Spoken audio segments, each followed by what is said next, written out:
Your question is, which provision of the fundamental rights is directly related to the exploitation of children?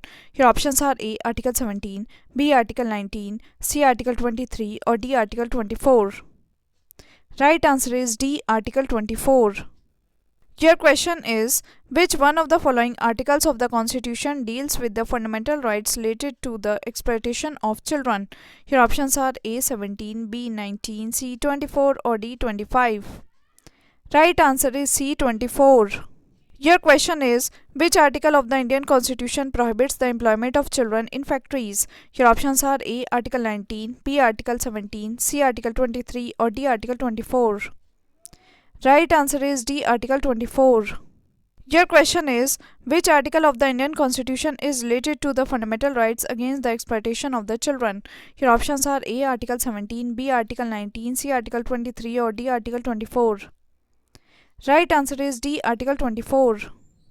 Your question is, which article under the fundamental rights is directly related to the exploitation of children? Your options are A. Article 19, B. Article 17, C. Article 23, or D. Article 24. Right answer is D. Article 24. Your question is, under what provision of the Constitution untouchability has been abolished? Your options are A. Article 14, B. Article 21, C. Article 17, or D. Article 19. Right answer is C. Article 17.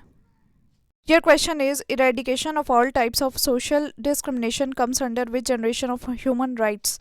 Your options are A. First generation, B. Second generation, C. Third generation, or D. Fourth generation. Right answer is B. Second generation. Your question is, in which of the following articles of the Indian Constitution the abolition of untouchability has been guaranteed? Your options are A. Article 14, B. Article 15, C. Article 16, or D. Article 17. Right answer is D. Article 17. Your question is, which article of the Indian Constitution eradicates untouchability and prohibits its practice in any form? Your options are A. Article 16, B. Article 17, C. Article 18, or D. Article 15. Right answer is B. Article 17. Your question is, a court can presume that any act constituting offence was committed on the ground of untouchability if such offence is committed in relation to. Your options are A member of scheduled caste, B. A member of scheduled tribes, C. A member of any community, or D. None of the above. Right answer is A member of scheduled castes. Your question is, Article 17 of the Indian Constitution deals with. Your options are A. Education, B. Health, C. Abolition of untouchability, or D. Food guarantee. Right answer is C. Abolition of untouchability.